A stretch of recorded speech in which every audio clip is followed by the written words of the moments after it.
I'm very glad to have this chance to share some of the work we've been doing on the identification of clinical notes in the past years here in the CLAMPS meeting. And this talk can be mainly focused on a topic called cross-institute settings, which is a well-known issue in the de-identification of clinical notes. So basically, this work, the current research is based on our previous publications on the BMC, medical informatics and decision making. If you are really interested in this topic, you can find some details in the results from this paper. Okay, for today's talk, for today's presentation, basically I'm going to cover four outlines. Well, in the first part, I will introduce some of the backgrounds, including what is the protected health information and why we need to de-identify this information. And in the second part, I'm going to talk about some of the clinical NLP shared tests of de-identification. Some systems have been already developed on the de-identification, and some of the challenges still remaining as the motivation. And then I will introduce our approach towards the identification, especially focus on the cross-institute settings. And in the last part, I will show you some of the performance we got and some of the production we are currently working on. So with all that, just some quick background information on the confidentiality and the privacy in healthcare and healthcare research. Basically, this is a new topic. Well, if we trace back to like thousands of years ago, actually Hippocrates already mentioned the importance of confidentiality in medical communication. Why this is a so important topic is because medical records actually include some of the most intimidated details about a person's life. Therefore, it is civil rights to protect information from the public, and we can only use this information in private for clinical purposes. So many countries actually developed some kind of a standard and rules to protect the health information. But the United States, the US Department of Health and Human Services actually, for the first time, developed a set of federal standards for protecting the privacy of personal identifiable health information, implemented as the Health Insurance Portability and Accountability Act, which is known as the HIPAA. I'm pretty sure most of you have heard about the HIPAA or actually working with the HIPAA before. So basically, what is the privacy rule defined in the HIPAA? The rule mainly focuses on protecting the security and the privacy of all the medical records and other health information used or shared in any form. Basically, this means that if you want to do a research with the health data, we have to protect the private health information use some kind of a way. So basically, what information we need to protect? This is defined as the protected health information or the PHI. And this information, including identifiable information like names, SSNs for both providers and the patients. And if you want to use the data in any form of research, or if you want to collaborate with other institutes to share this health information, you have to make sure these PHIs won't be breached. So how to make sure, how to prevent breaching? Basically, HIPAA defined two de-identification methods. One is the expert determination, where you need people who are knowledgeable and with experience to assess if the data are with really small risk of PHI breaching. The other method is actually safe harbor. In the safe harbor, the method is kind of like a pretty straightforward. It defines 18 categories of PHIs. If you remove these 18 categories of PHIs, data can be considered as de-identified. Actually, the CPOPR method is more commonly used in practice because it's easy to implement. So now let's switch the topic a little bit. If we look at why we need the de-identification is because in nowadays, electronic health records have been widely adopted in the medical institutions, and many researchers actually use the EHR data for various biomedical informatics researchers, such as decision support, drug repurposing, precision medicine, and risk management. And in the EHR data, basically there are two major types of data as a biomedical informatics researchers are interested. One is the structured EHR data. And for structured EHR data, it's actually easy to de-identify these type of data because all the EHR data are kind of like formatted with the common data models. And all the data are kind of like grouped with a table structure. For example, show the example here, all the demographic information are actually listed in the table, and you'll be able to use the common data model dictionaries to find where exactly the PHI is, and de-identify these fields. So it's kind of like an easy process to de-identify the structured EHR, and it can be automated easily.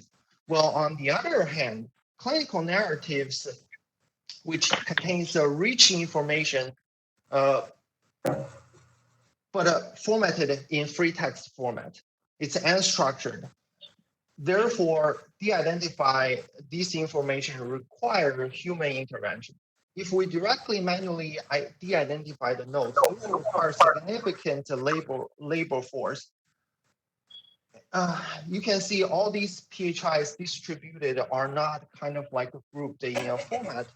Therefore, it's pretty hard to automate this de-identification process for clinical narratives. And the researchers found that actually the natural language processing is the key technology for de-identification clinical nodes.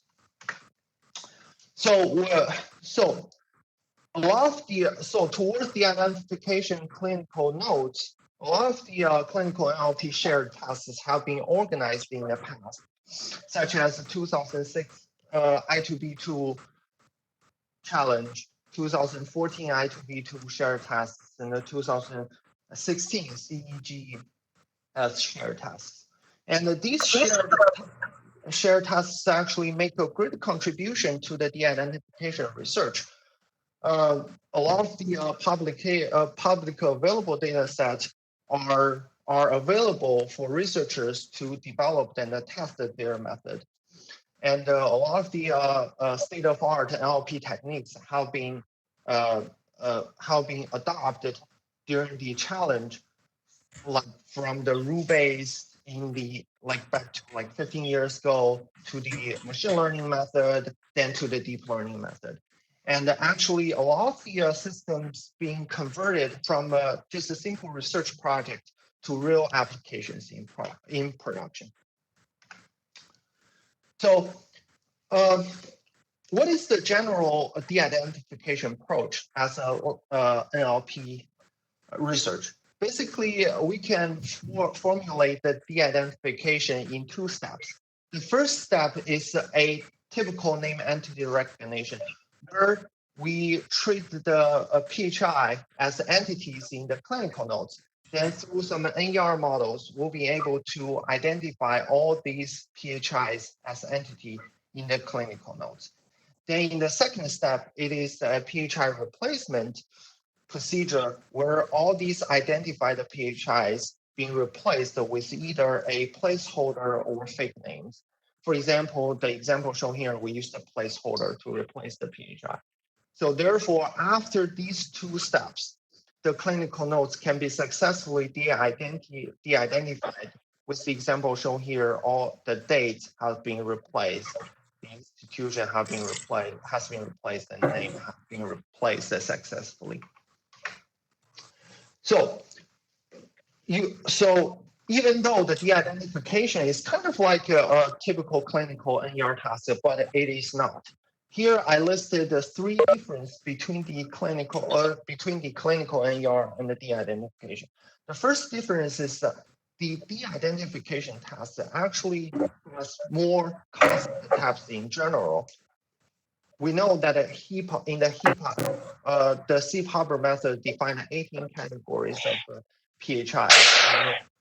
And in the general clinical NER, if we do some research like adverse drug events identification, the clinical concept usually only have 6 to 8 categories.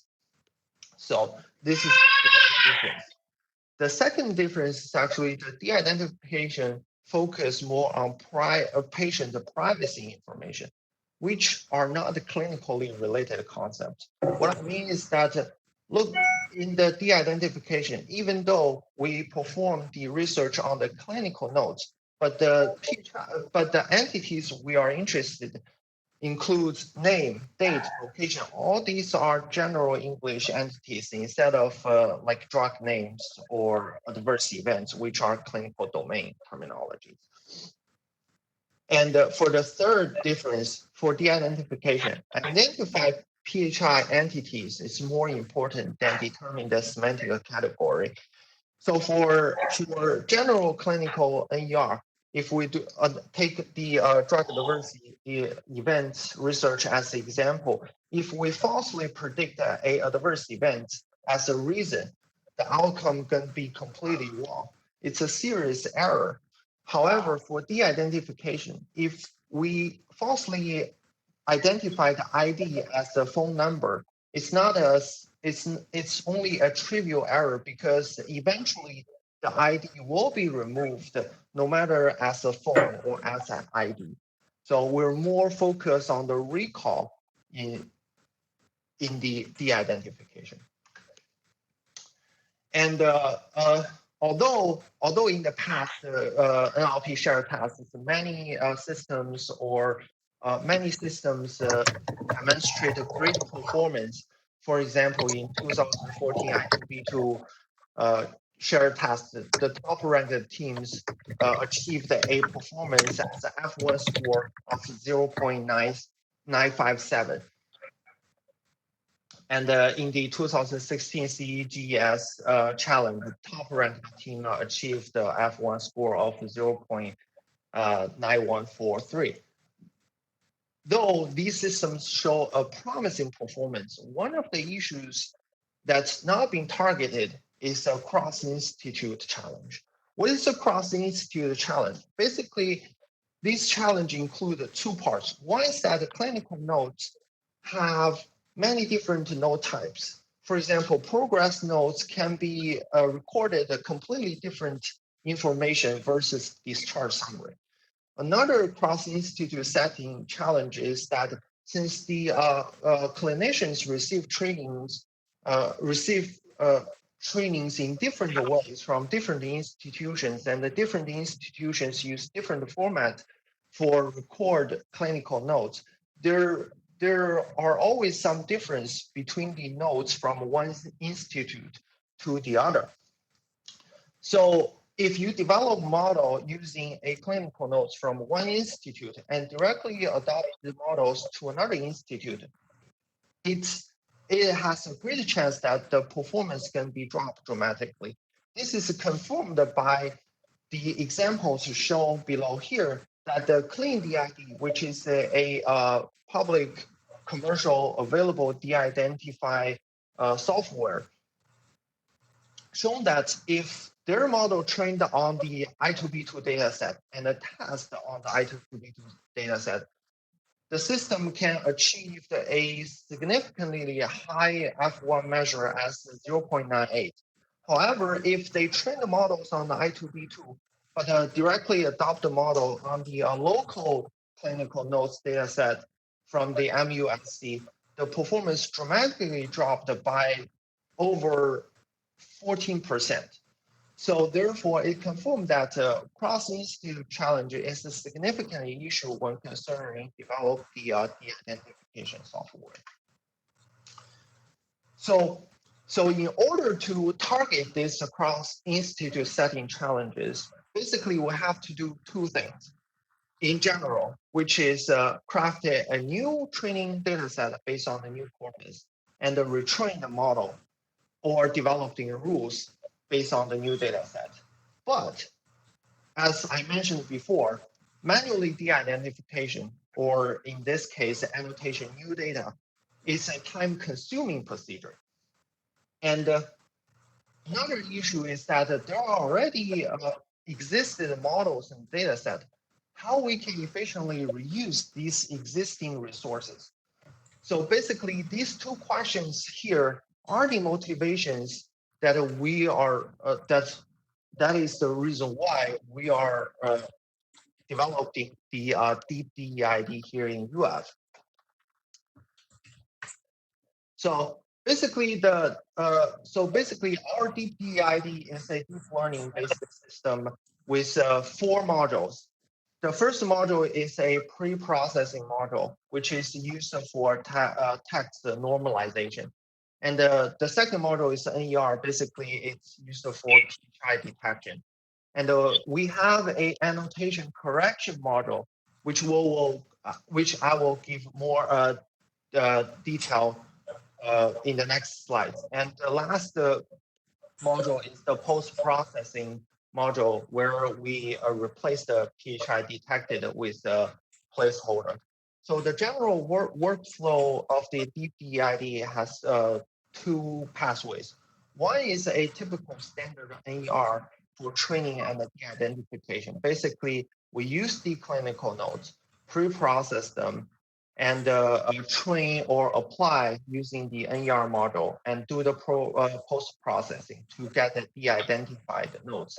And another workflow is actually the annotation and correction workflow.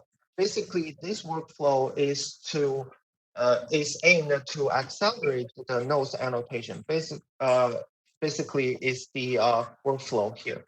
So some of the details about these annotation strategy or our annotation correction workflow. Basically, the strategy is we first develop a model based on the public available data set and train a model. Then we extract the small new data set from a local and use the developed model to detect the PHI first to get this machine annotated local nodes.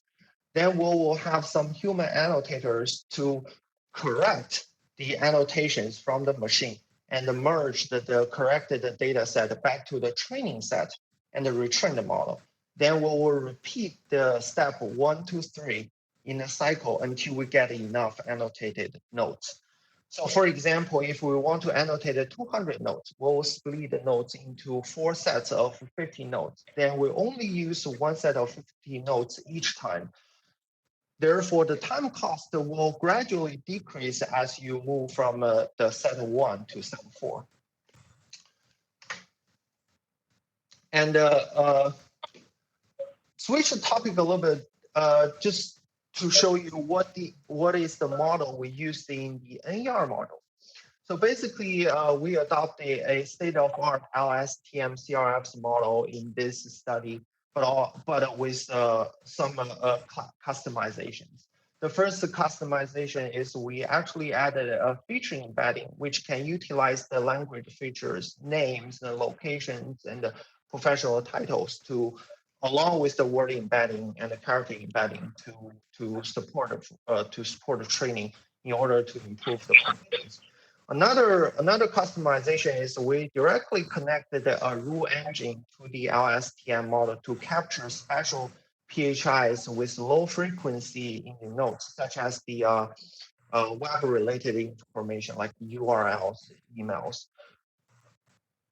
And the last modification is that we actually have a function which allows the models to continuously training on the existing checkpoint. Basically, in this way, we can reuse the existing model and avoid the training from scratch. Basically, we call this procedure fine-tuning in our study. And for the project, we actually have 2 data sets involved. One is the 2014 I2B2 data set, and the other is a local data set from UF Integrated Data Repository.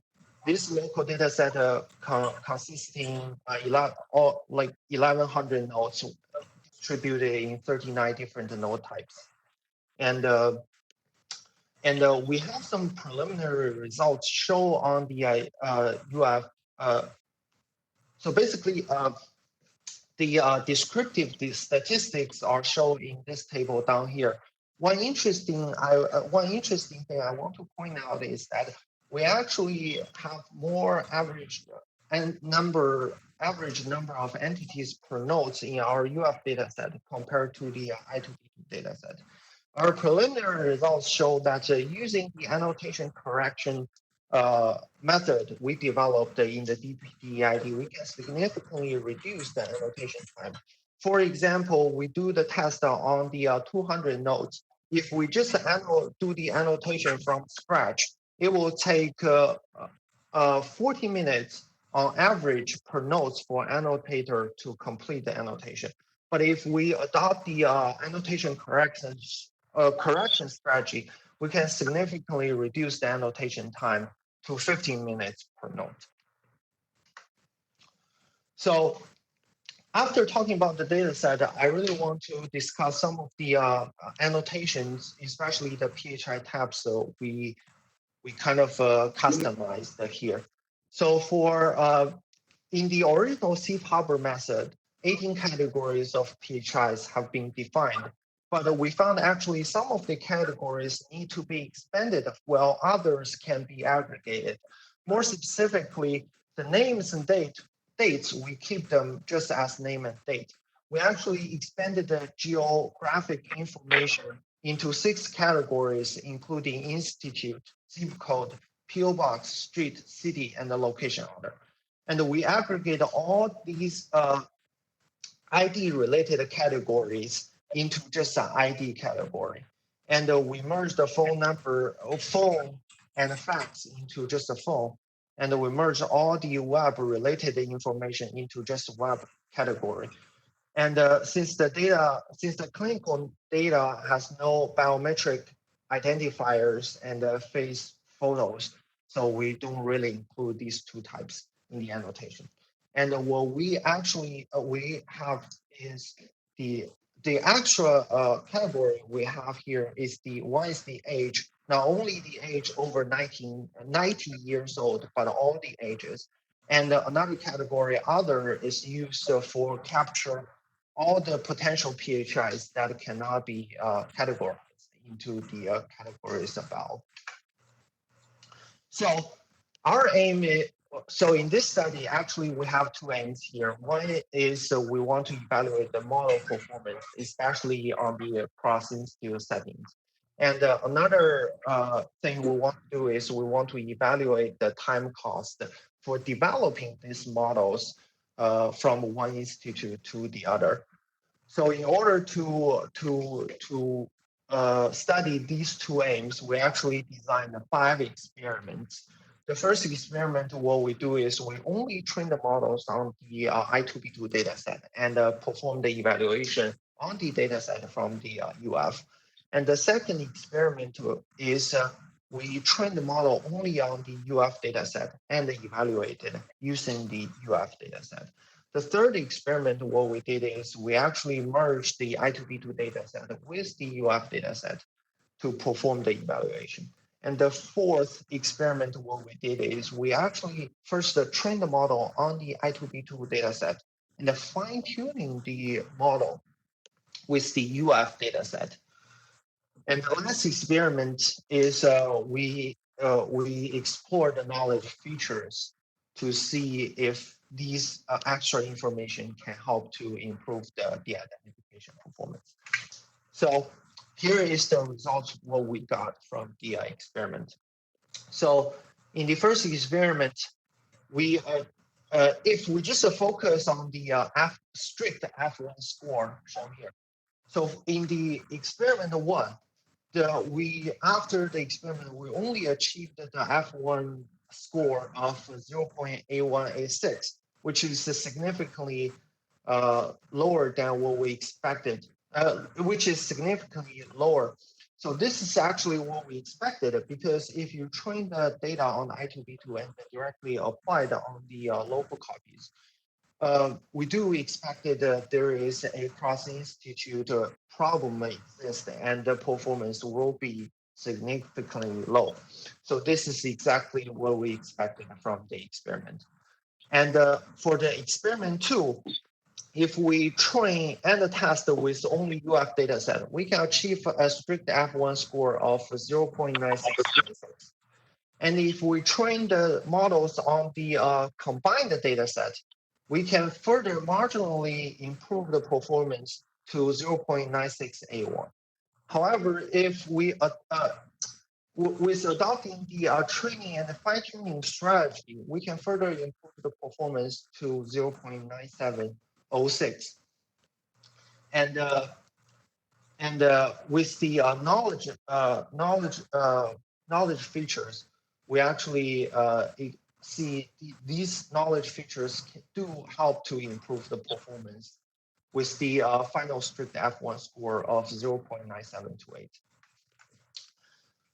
So our strategy shows that with the fine-tuning strategy, it actually can achieve a better performance compared to the training from scratch, even with the same amount of data when compared to experiment 3 versus experiment 4. So if we look at the detailed performance on each PHI categories, we achieved a good strict F1 scores on most of the categories, except the streets and the other location other categories.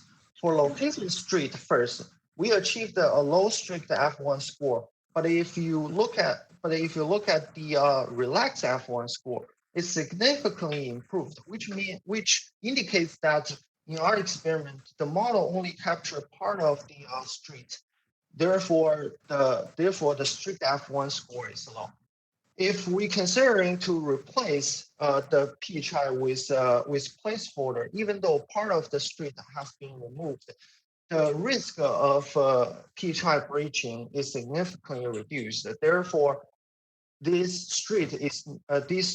performance problem on the street is not a significantly problem in our experiment.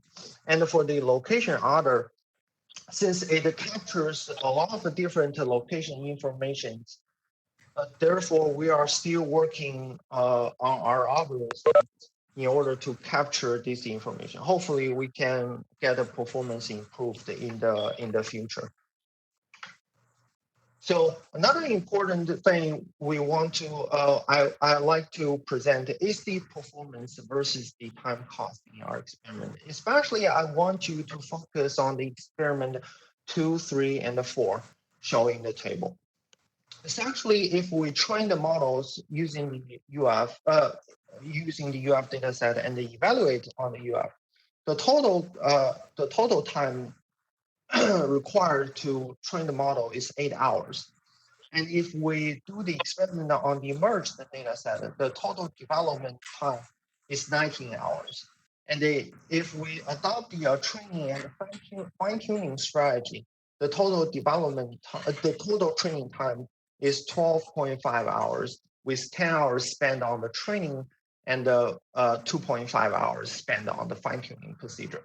It seems like the performance in the experiment 2 is compared to the experiment 4 is not like really significantly different, which we can tolerate this strict F1 score performance, and the training time for in the experiment 2 is shorter than the experiment 4. But in order to develop a model, we need to experiment with different hyperparameters. Therefore, you have to not only do the experiment once, but you have to repeat multiple times with different set of hyperparameters. So if, for example, we need to test a 5 set of hyperparameters, in the experiment 2, the development time will be 5 times 8 hours, requires 40 hours. But in the experiment 4, the development time is actually contains two parts. One is just the training on the I2B2 data set, which requires 10 hours. And for the fine-tuning, we only need to do fine-tuning for 5 times, which requires only 12.5 hours. And the total time for the experiment for development can be only 22.5 hours. From here, we can see that actually adopt the fine-tuning strategy, not only we improve the performance, but also we reduce the development time. So the take-home message here is actually the fine-tuning could reduce the pre-training parameters and the weights from a developed model and reduce the training time, which could be a better solution for customization of de-identification models in cross-institute settings. And with all the evaluations, in the last part, I will talk about some of the current work we've been doing towards deploy these DeepDeID tools in real production. Currently, we are collaborating with the US House IDR team closely to develop this model, and we distribute our software as a Docker image, and the UF IDR team can easily integrate this Docker into their data warehouse. So we will continuously to improve the DID based on the feedbacks from the UF IDR team. And also, we currently closely working with the CLAMP team to seek the chance to integrate our DeepDeID into the CLAMP environment. Therefore, we can utilizing the CLAMP already developed pipelines to further improve our software. So with all that, I just want to make a quick acknowledgement. This team, this project is led by the Dr. Yonghui Wu and Dr. Jiang Bian from the University of Florida. And I would like to thank the UFIDR teams for the collaboration. And also the project is funded by the PCORE and the UF CTSI. And lastly, I would like to thank for all your attention, and I will take any questions if you have.